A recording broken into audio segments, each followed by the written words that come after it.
caso Reficar en Cartagena buscaba modernizar y aumentar la capacidad de la producción del combustible en Colombia.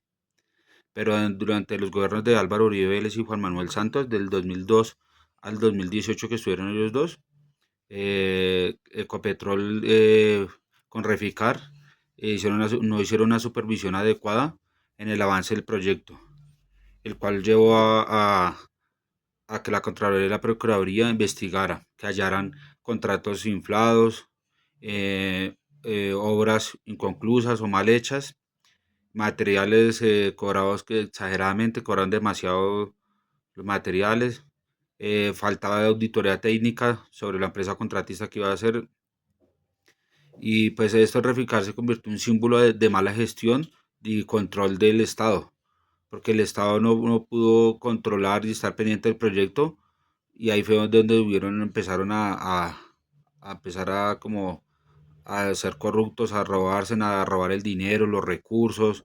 Entonces eso es por la mala gestión y la mala proyección que tuvieron esos dos gobiernos, y pues que ellos recibían también digamos, coimas por un puesto, porque les dejaran alguna cosa. Entonces por eso fue que se produjo todo esto. Entonces pues yo en este tema hablar sobre todo lo que es de Reficar, que es demasiada corrupción, y pues esta es la hora que no se ha podido hacer nada con ese, todo quedó así. Muchas gracias. Reficar, uno de los casos más escandalosos de daño al patrimonio nacional de Colombia durante la última década. Pasó de ser una entidad privada a una estatal, donde una sociedad entre Ecopetrol y Glencore, una empresa extranjera que se dedica a alimentos, eh, entran a aportar y a ejecutar este proyecto de la refinería. Luego llega la empresa CBI a ejecutar el proyecto con un contrato de reembolso, que eso es un fondo ilimitado prácticamente a ejecutar la obra. Los costos iniciales en el 2007 fueron de 3.993 millones de dólares y pasó a, a 8.016 millones de dólares a terminar el valor de la obra. Luego encontramos que de ese contrato de reembolso se llevaron 316 contratos que fueron contratos realizados en varias monedas como peso, dólar y euro. Todo esto, a causa de todo esto, de estos extracostos, porque fueron billones de extracostos, eh, la Contraloría decide entrar a indagar qué pasó con los sobrecostos. Y empezaron a resultar los casos de corrupción con el presidente de Reficar y mirar en qué fueron esos sobrecostos. Uno de esos sobrecostos entran a revisar que fue juegos de azar, trago, mujeres y damas de compañía y bueno, fiestas excesivas que se gastaban entre los dirigentes entre presidentes, entre los dirigentes de Reficar. Y otro desacoso que tuvo fue el tema administrativo de sueldos y cargos que habían en Reficar. Hubieron cargos que ganaban 30 millones de pesos, otros ingenieros que ganaban 16, 15 millones de pesos, cuando actualmente un ingeniero en ese tiempo se ganaba 4 o 5 millones los de Colombia. Como ellos eran empresas extranjeras, los salarios de ellos fueron totalmente legales, o sea, pasaron a ganar casi 5 o 6 veces lo que ganaba un ingeniero normalmente aquí en Colombia. Por medio de eso, entonces entran a revisar y ese fue uno de los casos donde el solo daño al patrimonio de Colombia está evaluado actualmente en 17 billones de pesos.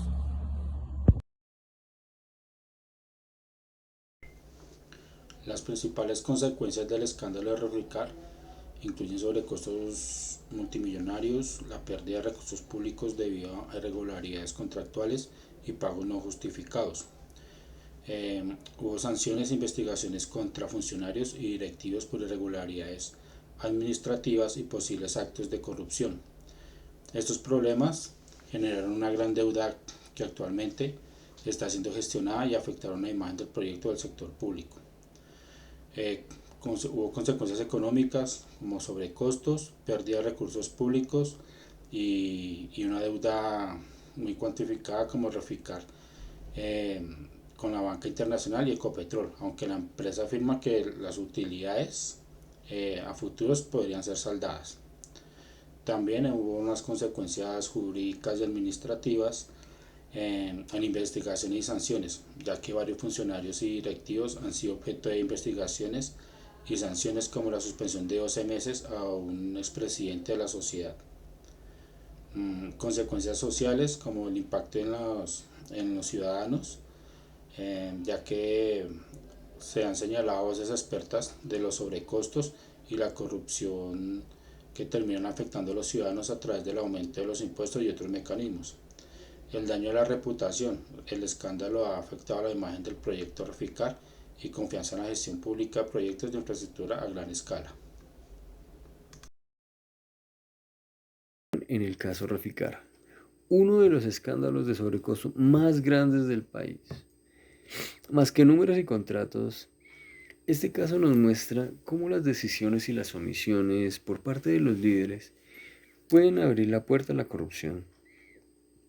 En un proyecto de miles de millones de dólares como lo fue Reficar, se necesitaba un liderazgo responsable, fuerte y transparente.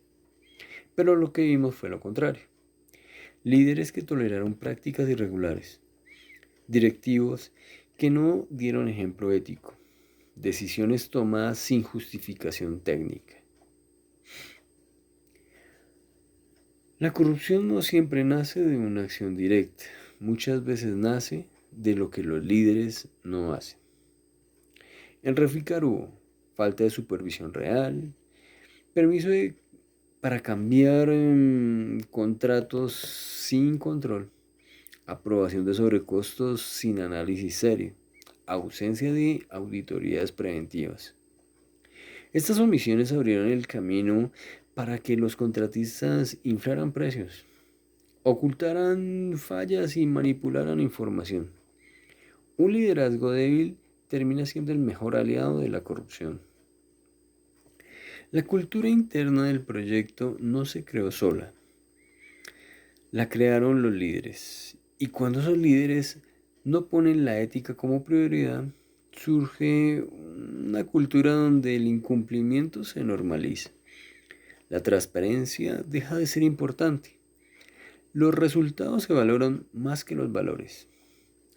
Esto genera un ambiente ideal para que llegaran los sobrecostos sin freno y nadie alzara la voz.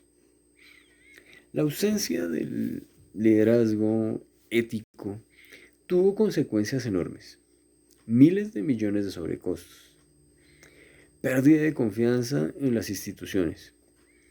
Proyectos sociales y de infraestructura que pudieron financiarse con ese dinero y no se hicieron. La ética no es un adorno, es lo que evita que los recursos públicos lleguen a manos equivocadas.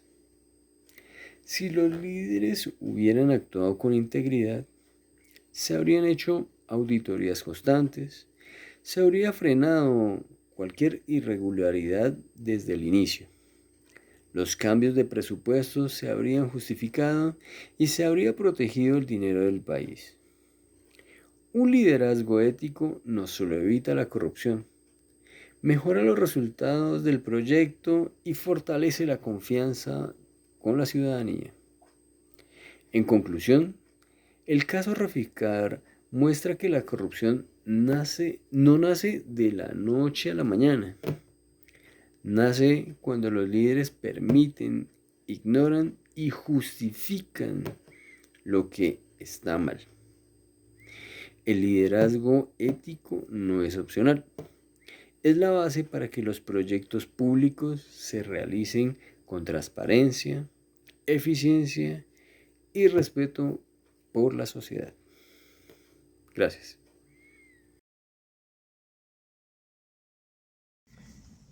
Dentro de las estrategias que podemos implementar bajo la tutela del liderazgo ético en este tipo de proyectos, podríamos afirmar que la veeduría, el control y la vigilancia sobre las personas a las cuales se les da el manejo de este tipo de recursos debe ser primordial, no solo contar con la idoneidad de la persona a cargo, sino también hacer veeduría por parte de la sociedad y por parte de las entidades estatales destinadas a tal fin, como lo son la Procuraduría y la Contraloría. Esto permite que el liderazgo de los encargados pues también se vea vigilado y controlado, no solo por una persona, sino por toda una sociedad, y esto permitiría que bajo la aplicación de la ley, las sanciones, tanto penales como administrativas, permitan que se pueda hacer un control más riguroso sobre las personas a las cuales se le asigna el manejo de este tipo de recursos. Con esto lograríamos minimizar el efecto de los liderazgos negativos en el despilfarro y en la pérdida de los recursos públicos del país.